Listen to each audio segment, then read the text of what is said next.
नमस्कार, मैं हूं कीर्ति सिंह और आप देख रहे हैं वाईटी टाइम्स। अक्सर देखा जाता है कोर्ट कचहरी, अस्पताल और पुलिस स्टेशन ये तीनों ऐसे स्थान हैं जहां जीवन में एक बार ही सही हर आदमी का पाला कभी ना कभी जरूर पड़ता है। पुलिस थाने का नाम सुनते ही पुलिस का खौफनाक चेहरा लोगों के सामने आने लगता है। अमूमन आपने सुना होगा कि जब पीड़ित थाने में जाता है तो पुलिस एफआईआर दर्ज करने में आनाकानी करती है।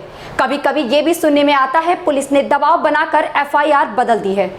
ये सब इसलिए होता है क्योंकि कुछ लोग कानून की सटीक जानकारी नहीं रखते हैं और पुलिस आम नागरिकों द्वारा कानून की कम जानकारी होने का फायदा उठाती है।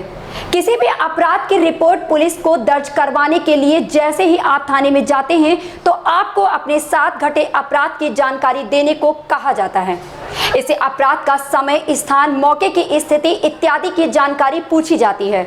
ये सारी जानकारी देने के बाद शिकायतकर्ता घर चला जाता है। इसलिए जब भी अपराध की रिपोर्ट दर्ज करवाएं, एफआईआर लिखवाएं और इसकी कॉपी लें, ये आपका अधिकार है। एफआईआर दर्ज करने में लापरवाही और देरी के लिए भी आप जिम्मेदार अधिकारी की शिकायत कर सकते हैं। एफआईआर की पहचान के लिए इस पर एफआईआर नंबर भी दर्ज होते हैं, जिससे आगे इस नंबर से मामले में प्रक्रिया चलाई जाती है। अहम बात यह है कि एफआईआर पंजीकृत करने के लिए किसी भी प्रकार की फीस नहीं लगती। यदि पुलिस अधिकारी इसकी मांग करता है तो तुरंत उसकी शिकायत बड़े पुलिस अधिकारियों को करें। कानूनी चर्चा में आज का हमारा टॉपिक है एफआईआर। तो बने रहिए हमारे साथ और देखिए राजीव कुमार शुक्ला के साथ कानूनी चर्चा पर हमारा खास कार्यक्रम। नमस्कार, मैं हूं आपके साथ प्रियव्रत दीक्षित। स्वागत है आपका हमारे खास कार्यक्रम कानूनी चर्चा में। आज इस कानूनी चर्चा में हम जानेंगे एफआईआर के बारे में कि आखिर क्या होती है एफआईआर, क्या होती है एफआईआर करने की प्रक्रिया, क्या होती है कानूनी कार्रवाई की पहली सीढ़ी। आज के इस खास कार्यक्रम में बातचीत करने के हमारे साथ मौजूद हैं एडवोकेट राजीव शुक्ला और आगे बढ़ते हैं और शुरू करते हैं। सबसे पहले हम चलेंगे तो जानेंगे कि आखिर एफआईआर होती क्या है, क्या होती है एफआईआर और क्या क्या प्रक्रिया होती है एफआईआर करने की। एफआईआर एक बहुत ही महत्वपूर्ण सूचनात्मक दस्तावेज होता है जिसके आधार पर पुलिस कानूनी कार्रवाई को आगे बढ़ाती है। एफआईआर संज्ञेय अपराध होने पर दर्ज की जाती है। संज्ञेय अपराध के बारे में प्रथम सूचना रिपोर्ट कोई भी व्यक्ति दर्ज करवा सकता है। इसके तहत पुलिस को यह अधिकार होता है कि वह आरोपी व्यक्ति को गिरफ्तार करे और जांच पड़ताल करे। एफआईआर का प्रावधान सीआरपीसी की धारा 154 में दिया हुआ है। राजीव जी, अगर पुलिस आनाकानी करती है एफआईआर दर्ज करने में तो ऐसे में पीड़ित को क्या करना चाहिए, क्या कदम उठाने चाहिए पीड़ित को जिससे उसको कोई परेशानी ना हो। राजीव जी, देखिए, पीड़ित व्यक्ति की शिकायत को यदि पुलिस रजिस्टर करने से मना करती है तो पीड़ित इस बात की शिकायत सीनियर ऑफिसर से कर अपनी बात रख सकता है। यदि फिर भी आपकी कोई सुनवाई नहीं होती है या शिकायत नहीं ली जा रही है तो आप सीआरपीसी की धारा 156(3) के तहत न्यायालय में प्रार्थना पत्र दे सकते हैं और एफआईआर का आदेश करवा सकते हैं, क्योंकि न्यायालय को यह अधिकार होता है कि वह आपकी शिकायत पर एफआईआर का आदेश करे। यदि कोई पुलिस अधिकारी आपकी शिकायत दर्ज करने से मना करता है तो सुप्रीम कोर्ट के निर्देश के अनुसार आप उन सब अधिकारियों पर एक्शन भी ले सकते हैं। फिर आपकी तरफ हम रुक करेंगे और जानेंगे कि आखिर जीरो एफआईआर क्या होती है। जीरो एफआईआर से तात्पर्य है जब पीड़ित के खिलाफ हुए संज्ञेय अपराध के बारे में घटना स्थल से बाहर के पुलिस थाने में एफआईआर दर्ज करवाई जाती है तो यह जीरो एफआईआर होती है। इस एफआईआर में अपराध संख्या नहीं लिखी जाती है। संज्ञेय अपराध होने की दशा में घटना की एफआईआर किसी भी जिले के किसी भी थाने में करवाई जा सकती है।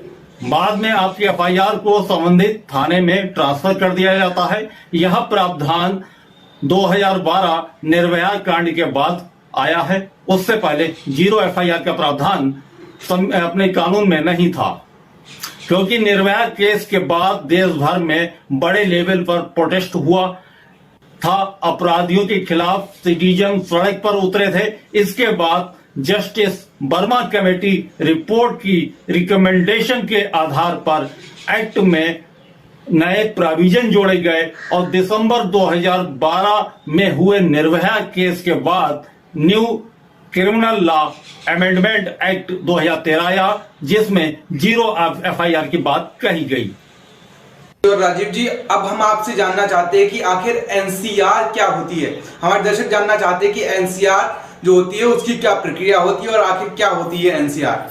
जब पीड़ित द्वारा किसी घटना की जानकारी पुलिस स्टेशन में दी जाती है तो यदि मामला असंज्ञेय किस्म का है अर्थात मामूली अपराध है तो उसमें एफआईआर दर्ज नहीं की जाती है बल्कि एनसीआर दर्ज की जाती है और उसकी कॉपी शिकायतकर्ता को दे दी जाती है। पुलिस द्वारा घटना की सूचना के आधार पर एनसीआर दर्ज करने के बाद पुलिस मामले की खोजबीन में जुड़ जाती है।